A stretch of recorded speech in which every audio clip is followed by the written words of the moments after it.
Jeff, it is a play-in game this coming Sunday. Who could have ever thought after 6 weeks in this regular season that the Colts, essentially, they're not in the playoffs, but they are in a legitimate play-in game against the Titans on Sunday. How'd this happen? Oh, man, how exciting is this? I mean, you're seeing a team that everybody counted out.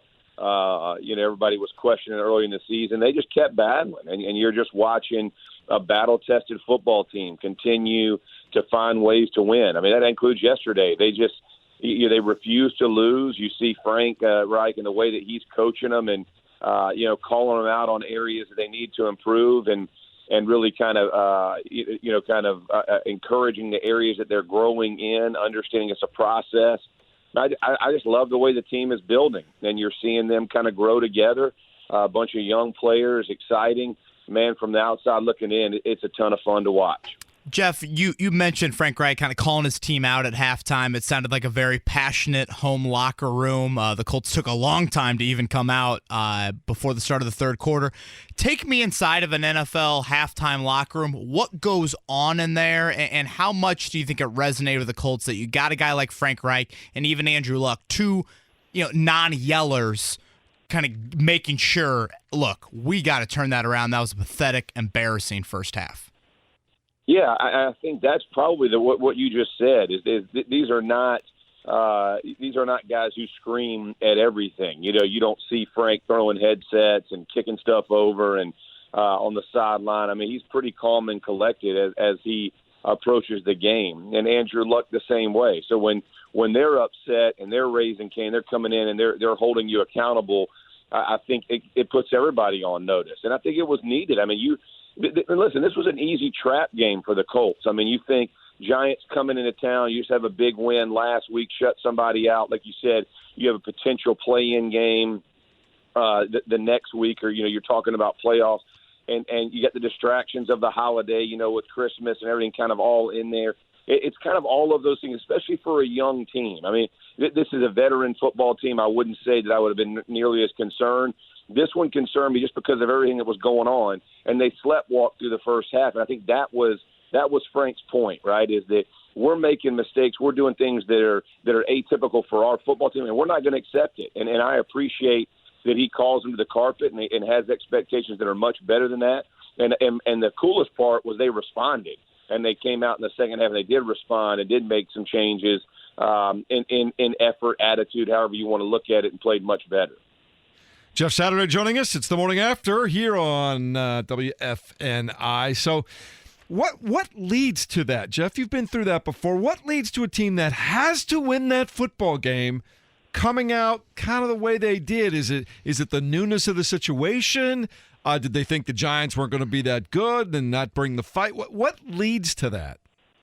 I think it's a little of both, but I do think there's something to your mentality when you have something to play for and the other team doesn't. Is that you have this expectation, like in young players don't really get it because in college it doesn't happen. I mean, these expectations of when someone doesn't have anything to play for, they're still professionals, and it's still tape that someone is evaluating, and their careers are still being judged on how they perform, whether they're in the playoffs or not in the playoffs. And individually, each guy has something to play for. So it's a little bit different. So I think when you're young, you have these expectations that a team that's out of it and struggling and OBJ is not – you kind of go through every excuse you can have for the Giants. And next thing you know, man, you're down 14. You're like, oh, my – what happened? You know what I mean? And your head's spinning because you don't have expectations that guys are going to come out and play like pros. But again, I think all that's a growing process. I think people learn that, that cars aren't started, bags aren't packed, that, we're all still in this making a living, and that guys want to make sure that they're putting the right stuff out there. And I think it's a good lesson. And listen, it's always a much better lesson when you win than when you lose, especially if you would have knocked yourself out of the playoffs, man. That one, that was my biggest concern. That was the one I got anxious on. You don't want to get beat, lose the playoffs because of that type of game. Jeff, down 10 points at halftime. No Eric Ebron, no Ryan Kelly. it was almost like when Andrew Luck came out for the second half, that is why you pay him $140 million. Like, for those moments, for him to carry a little bit more of that burden without his Pro Bowl tight end, without his Pro Bowl caliber center, obviously no Jack Doyle either. Did you just see a little bit of a clutch factor show up there late from number 12 and leading that comeback victory? Yeah, I did a deal on SportsCenter last night. I think the thing that I was probably most impressed by are the things that we questioned in the preseason. Excuse me. In the preseason, right? Is, can his body hold up? Can he throw the deep ball and throw a strike in the deep ball? And you see him throw the deep over to T.Y., right? I mean, and it's a 35-yard dime, or maybe even further. And he makes the snag. And then, you got Andrew changing protections and pulling the ball down and going to get a first down. It's all the little things. It's not the big plays, in my opinion, that really – it's not highlights, in other words. I mean, we're all going to see highlights today and, oh, man, it's all these things. But it's the little things that I think Luck has been doing and getting better at week in and week out. His reads, his progression when the ball comes out quicker than it did earlier in the season, and you can tell the timing and the rhythm of the play are much better. And to your point, that's exactly why you pay a quarterback like that. That's why you call a guy a franchise quarterback, because when it's all on the line, he steps up and makes those plays, and he has the wherewithal to understand he's got to bring those other guys with him from a leadership perspective.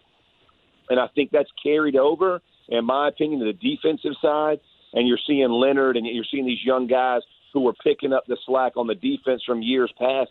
These guys are playing lights out, man, and it's contagious when you have players like Andrew Luck who step up in big moments and everybody else just wants to follow suit. Jeff, you brought up T.Y. Hilton, his 7th straight game of at least 75 yards, battling a myriad of injuries down the stretch. What is your opinion on the career Hilton has had to this point? Here in this market, there's still some people that feel like he is not a number one wideout, which I just think is ludicrous. What do you think of the career Hilton has had? And do you see any similarities to some of the elite wideouts that you played with? Yeah, I mean, here's the thing. Like, those conversations of, is he a one wideout? Is he a two? I mean, I can remember for years people would tell me that Reggie Wayne wasn't a true one, and that it was Marvin who was always a true one. I don't even know what that means. I don't know what one means. I know this: they're really freaking good. That's what I do know. I know on Sunday I want him on my team, and that's the way I look at T.Y. Hilton. I don't care what anybody says about him. When you're asking him to make a play when he's running in that slot and runs that over and makes that catch, those are the things that I love. On the play action down the middle when he has to beat the inside coverage and the safety, and he does it. Whether you call him a one or two, he's winning, and that's what I love. I mean, and I think people fall in love in this game with measurables, how big a guy is, how physical a guy is, what he can run. I like football players, man. I mean, I want the guy who can play football. I really don't care if he's a track star. I really don't care if he can bench the building. I want the guy who catches the ball when he's asked to, and when he has to block, I want him to block. I want all of those things.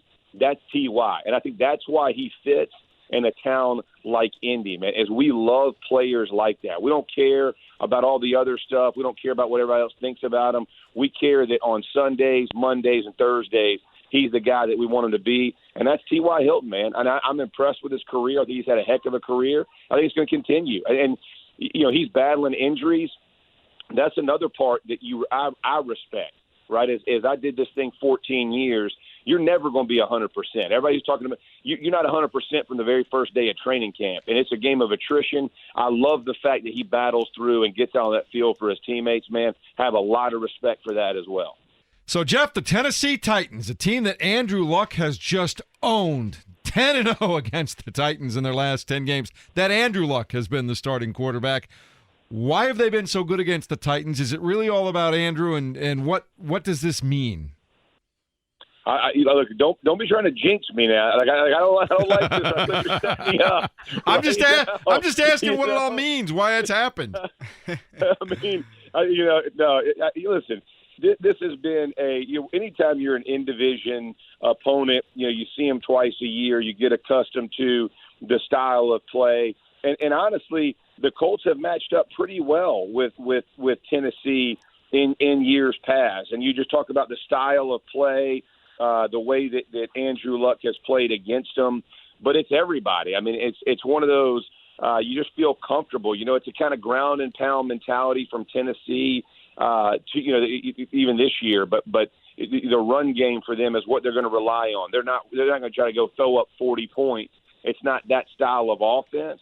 And I think Luck is comfortable. I mean, when you play teams like that, there's some teams that just match up well. A good example for us, when I was in Indianapolis, the Chargers, they matched up well against us. For some reason, at every position, for whatever it was, they just kind of had our number in different areas. And I feel like from the Colts' perspective, that's a bit of what we have. It's not that I would look at the roster and go, man, Tennessee's lacking in this area, but for whatever reason, guys just kind of fit. Now, all that being said, you got to go out there and perform on Sunday, and it's for the real deal.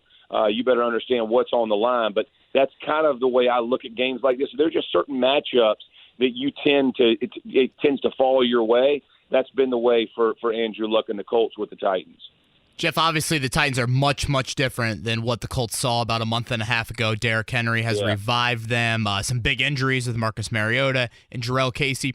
If you're Frank Reich, how much would you try and mimic, what you did a month and a half ago? That was a thrashing, 38-10 at Lucas Oil Stadium. But in your history with playing teams in the division a second time, how much changes in that second matchup?